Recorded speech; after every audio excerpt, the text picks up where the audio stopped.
Eh bien bonjour les petits amis de YouTube, aujourd'hui Lovecraft pour une toute nouvelle vidéo. Une vidéo que je vous ai fait en direct du Paris Games Week qui s'est tenu la fin de semaine dernière. Donc j'y suis allé le week-end dernier.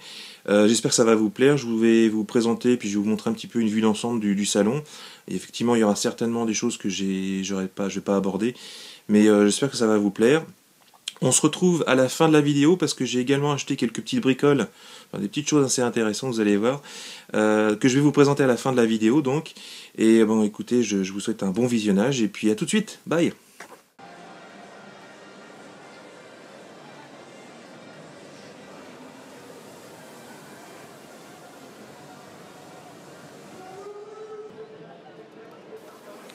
Les trois gros constructeurs étaient présents au salon du Paris Games Week. Nintendo, Microsoft et bien sûr Sony. Petite mention particulière à Nintendo qui avait quand même un stand beaucoup plus aéré que les deux autres constructeurs. Et ce qui était plus agréable parce que sans avoir besoin de faire des queues vraiment très longues, on avait la possibilité d'au moins de voir un petit peu les gens jouer sur les bornes, ce qui était beaucoup plus sympa par rapport aux deux autres constructeurs.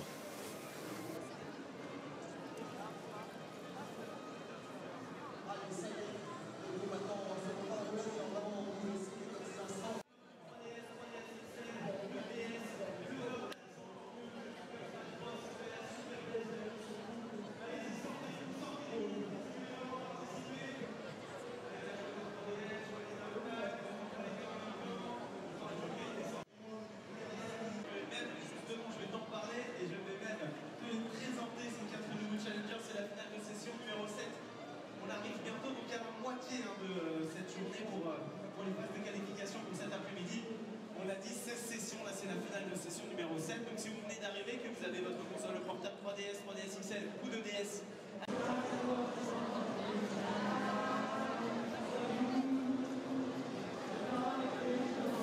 Parmi les jeux présentés chez Xbox, était présenté bien sûr le dernier Call of, et puis il y avait aussi Sunset Overdrive qui est déjà sorti. Était présent aussi Evolve, qu'on verra un petit peu plus tard dans la vidéo. Vraiment des bons jeux. Par contre, comme je vous l'ai dit, difficile d'accès parce qu'une foule intense pour pouvoir accéder aux bornes.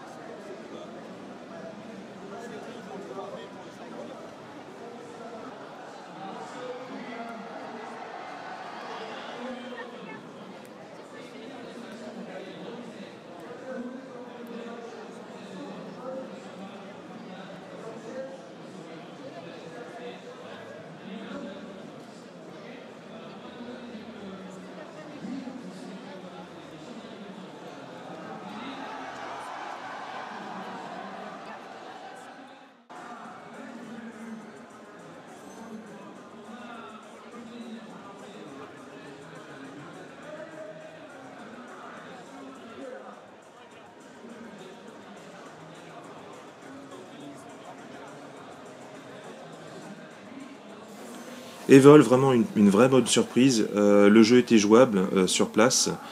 Dans la file d'attente, il y avait une vidéo qui vous permettait de voir la bande-annonce du jeu, qui était faite exprès pour le salon. Vraiment superbe ce jeu. Simplement dommage qu'il sera joué qu'en ligne et puis en coop. J'aurais bien aimé avoir une version avec une mission, enfin des choses un peu plus complètes comme j'aime quoi.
Sur le stand Squaresoft, on trouvait pêle-mêle plusieurs jeux, notamment les deux derniers Final Fantasy XV et le Final Fantasy Type 0.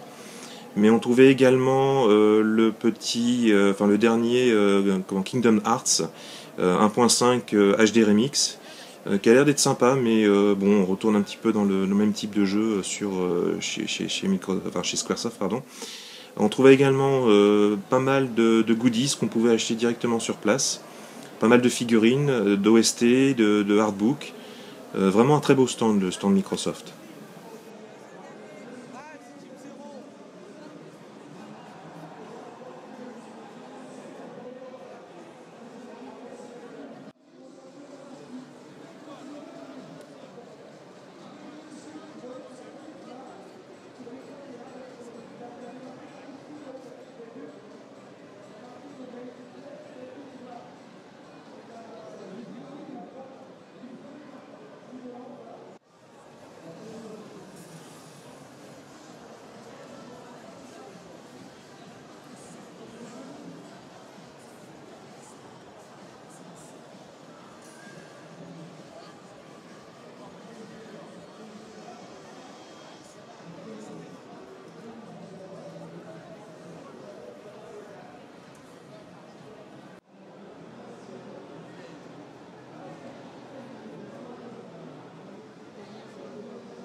Ici un stand que j'ai beaucoup aimé, le stand de Dead Island 2.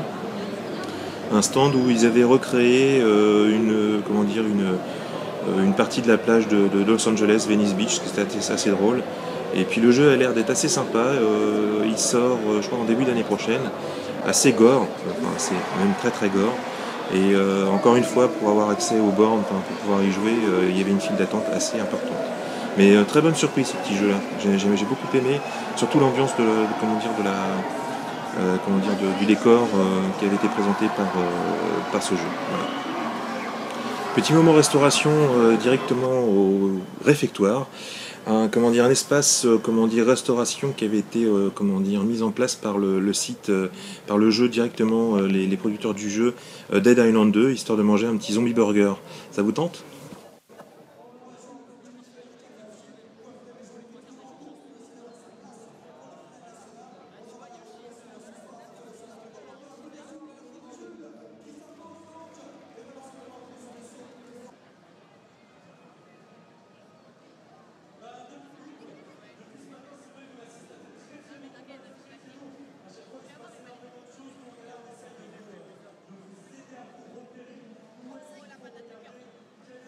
Chez Nintendo, on mettait surtout le paquet sur les jeux de la Wii U, les prochains jeux à venir. Un gros paquet était mis sur le jeu Smash Bros sur la Wii U qui sort à la fin du mois de novembre. Mais également, on voyait quelques bornes où on pouvait voir le jeu Sonic Boom de chez Sega, le jeu Kirby, le jeu Splatoon, hein, le petit jeu que Miyamoto a mis en avant pendant le dernier E3.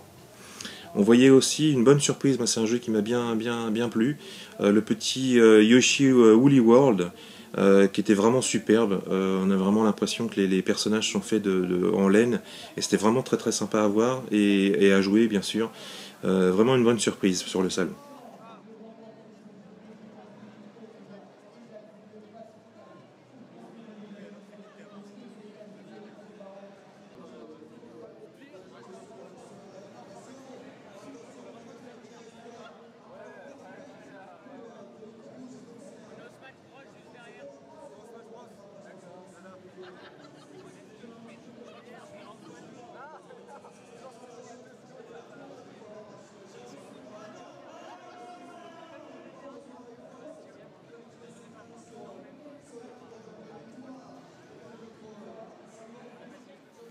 Nintendo présentait aussi ses Amiibo, vous savez les figurines qui vont, font un peu le même principe que Skylander ou Disney Infinity. Des figurines qui est vraiment superbes. Nintendo a mis le paquet sur la qualité de ces figurines, c'est vraiment infernal. C'est vraiment de très très belles figurines. Petite mention spéciale sur la figurine de Samus Aran qui est vraiment superbe. Et également celle de Kirby, rigolote, et celle de Link aussi, très belle. J'ai beaucoup aimé aussi celle de Fox de Star Fox, vraiment superbe. Vraiment une qualité de finition. Je sais pas si on le voit dans la vidéo, mais c'est vraiment superbe, vraiment très très belle figurine.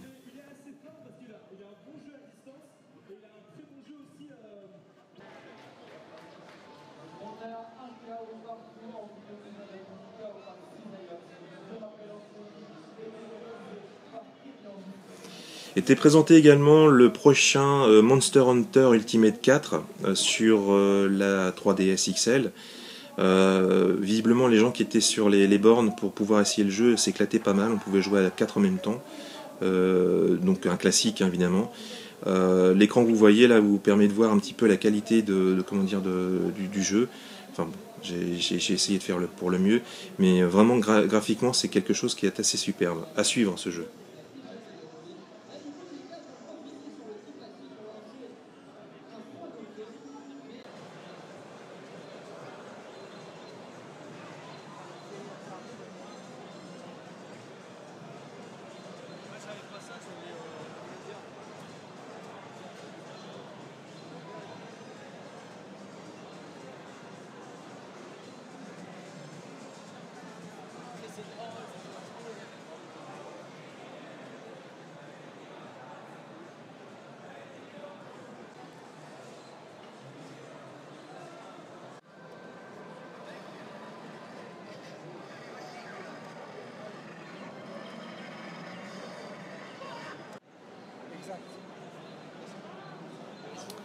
Un peu plus loin dans le salon était réservé une place au rétro via la société MO5, hein, l'association MO5.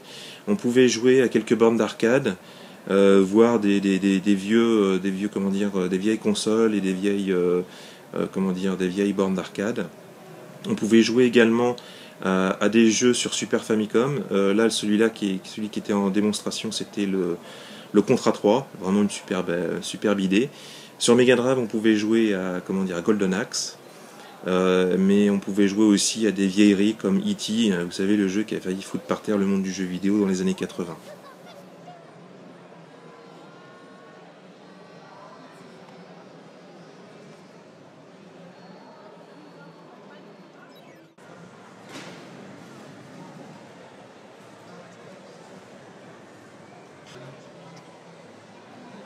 Une bonne partie du salon était réservée aux plus jeunes d'entre nous, les tout petits plus exactement, et je trouve que c'était une bonne idée du salon de réserver. En plus, cette partie du salon était un peu plus calme, moins le rush, et ça permettait aux plus jeunes de pouvoir tester le dernier Skylander notamment, qui est déjà sorti, mais ça permettait de voir et puis d'avoir des indications sur le jeu.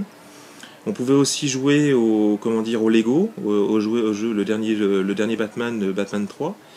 On pouvait jouer à Little Big Planet 3 et une petite dédicace à la puce du grenier parce que tu as raison, le Pac-Man redevient à la mode parce qu'on nous présentait le Pac-Man aussi sur les diverses consoles. Une très bonne idée du salon, je trouve, de présenter une partie un peu plus pour les plus jeunes d'entre nous.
Était également présent sur le salon Game One, qui présentait en direct son émission Team One avec Julien Tellouk et puis évidemment notre cher Marcus.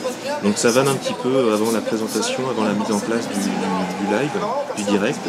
Et puis je trouve que l'ambiance était assez sympa. Julien Tellouk avant de mettre en route l'émission, se laisser poser des questions par l'assistance. Et puis c'était assez sympa, une très très bonne ambiance de la chaîne que vous connaissez tous certainement. On voit pas du tout la grosse tête. On a tous la grosse tête, mais moi comme j'ai un gros corps, ça ne se voit pas, ça reste proportionné en fait. C'est comme ça que ça marche. Ah ouais. Comme tu dis, t'as peur d'un dieu, mais c'est Dieu Bouddha. Voilà, c'est ça, c'est exactement ça. Voilà, on travaille aujourd'hui, Julien.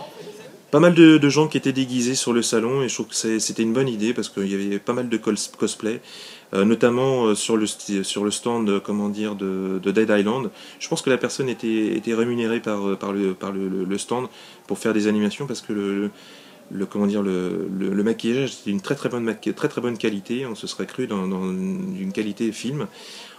Vraiment très très très bon ce déguisement. On retrouvait également pas mal de cosplay qui reprenaient un petit peu le monde du jeu vidéo, du film, des films, etc. Une très très bonne ambiance.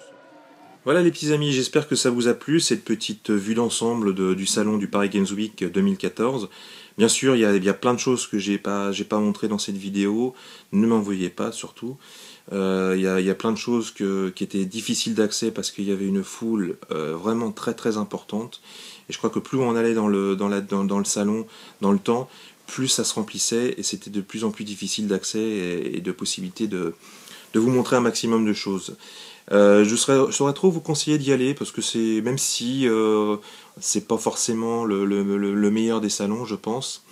Beaucoup de casual, j'osais pas montrer toute la partie Just Dance parce que bon, c'est quelque chose qui m'intéresse pas, mais je pense que pour ceux qui sont intéressés par ce style de jeu, il y avait aussi pas mal d'activités, pas mal et c'était vraiment bruyant. Enfin bon, c'était pas mal d'action, on va dire. Vraiment un très bon salon, même si, comme je vous dis, il y a beaucoup de monde et puis on est vite fatigué par tout ça. Mais ça vaut le coup parce que ça vous permet de voir un petit peu en avant-première certains jeux. Je pense à certains jeux Wii U comme le Woolly World, le Yoshi, le Evolve qui m'a vraiment bien plu. Dommage que ce sera que du online et puis en coop, parce que j'aurais bien aimé avoir une partie mission ou campagne sur ce jeu. Mais bon, le jeu fait peut-être que c'était uniquement pensé pour du online. J'ai beaucoup aimé aussi le Dead Island 2, le stand était vraiment bien foutu. C'était à la fois du cosplay, à la fois très très bien agencé. Vraiment une bonne surprise ce jeu.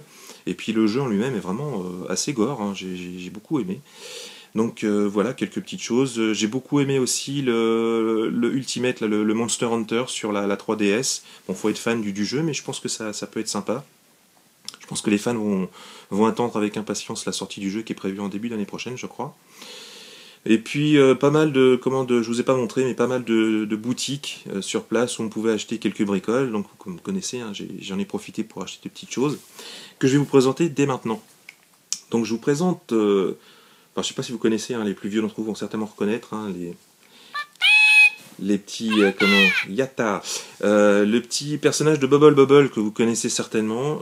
Quand j'ai vu ça, j'ai craqué parce que c'est un de mes jeux préférés de l'époque. En plus, comme vous avez pu voir, quand on appuie dessus, vous avez tous les bruits qui sont, tirés du jeu. Vraiment une très très bonne surprise. Je me suis éclaté au niveau des pluches aussi, hein. Je pense que vous connaissez tous Robbie le lapin. Hein, si vous jouez à Silent Hill, et je vous dis pas de bêtises, vous connaissez ce lapin qui est apparu dans Silent Hill 3, et puis qu'on revoit aussi, surtout dans le Silent Hill 4, il y a une scène qui est assez mémorable. Il y a un moment, vous regardez dans le trou de la serrure, et vous voyez Robbie le lapin, comment positionner, vous voyez que le dos, hein, vous regardez un petit peu ce qui se passe dans l'autre pièce, et puis vous voyez Robbie le lapin sur le lit, il est de dos. après vous en allez, vous retournez pour voir ce qui se passe dans la pièce, et là vous voyez que le lapin vous regarde, et c'était un petit peu flippant cette histoire. Mais bon, j'ai trouvé que c'était sympa, hein, je vous le remontre, hein, le petit Robbie le rabbit, qui fait flipper, hein, là c'est un petit peu rigolo, enfin rigolo quand il est plein de sang, enfin bon, mais ça fait flipper dans le jeu. Je vous conseille d'y jouer. De toute façon, on en reparle, enfin je vous en avais parlé dans la vidéo spéciale Halloween, hein, le Silent Hill. C'est une très très bonne licence, jusqu'au 4 on va dire. Allez, après c'est autre chose. J'ai acheté quelques jeux aussi, parce que sur le stand Bandai, il y avait des jeux qui étaient en promo. Je me suis pris le Jojo Bizarre Adventure, hein, l'espèce de jeu de baston. Je vous avais présenté le petit booklet que j'avais eu chez Micromania, qui m'avait filé. C'est un jeu de baston, je l'ai eu pour 15 €, alors qu'il est encore dans les magasins, je pense, dans une trentaine d'euros. Donc je suis allé sur le stand Bandai, j'ai trouvé ça assez rigolo d'avoir ce jeu-là pour pas trop cher finalement. Et également sur le salon, il y avait le site, il y avait les magasins, la Fnac. Et récemment est sorti un jeu qui s'appelle Bayonetta 2, hein, je pense que vous connaissez tous. Et j'avais raté, j'avais pas commandé, j'avais pas réservé la version Ultra Collector qui est limitée à 15 300 pièces en Europe. C'est la version Ultra Collector. Et donc je me suis payé le culot, je suis allé à la Fnac, et je leur ai demandé s'ils avaient cette collection qui était introuvable, hein, qui visiblement on ne pouvait plus trouver, sauf sur eBay à des prix, je vous dis pas. Et j'ai eu la bonne surprise parce que le gars me l'a sorti, la version Bayonetta 2 Ultra Collector. Et je suis très très content de l'avoir parce que j'adore ce jeu. Je pense que je vous ferai une petite vidéo vite fait de unboxing ou de déboîtage, comme on dit au Québec. Je vais essayer de vous montrer ça parce que franchement c'est un bon petit jeu que je vous conseille d'essayer si vous avez la Wii U. Sur l'eShop il y avait la démo qui était gratuite, et franchement c'est un super jeu. Et puis dernière chose, je me suis pris, parce qu'il y avait un stand où il y avait pas mal de bouquins sur le monde du jeu vidéo, et je me suis pris le Before Mario des éditions Omake Book, hein, je pense que vous connaissez Florent Gorge, et donc c'est un bouquin qui parle de Nintendo avant les jeux vidéo, hein, qui faisait des jeux de société, etc. Des jeux de société, des jeux Ultraman, hein, je ne sais pas si on voit bien voir, hein, jeux Ultraman, etc. Avant de bien sûr finir par la Famicom, et puis le robot, hein, Rob le robot, et donc la Famicom et les cartouches Famicom. Un bon bouquin, il est à la fois en anglais et en français, parce que c'est un bouquin qui a été écrit par Eric Voskuil, je ne connais pas du tout. J'ai commencé à le lire, c'est vraiment très très intéressant ce bouquin, je saurais trop vous le conseiller si vous aimez un petit peu l'histoire de Nintendo. Et franchement ça vient de sortir, par contre il est un peu cher, il est à 28 €, mais la qualité du papier, et puis les choses qui sont à l'intérieur, je vous montre l'arrière du bouquin, les choses à l'intérieur sont vraiment très très intéressantes. J'ai commencé à le lire, c'est vraiment très très passionnant à lire. Voilà les petits amis de YouTube, je vous laisse, je vous souhaite une bonne journée, une bonne soirée, une bonne nuit, tout dépend à quelle heure vous allez voir cette vidéo. Je vous embrasse très fort et je vous dis à la semaine prochaine pour une nouvelle vidéo. Allez, bye!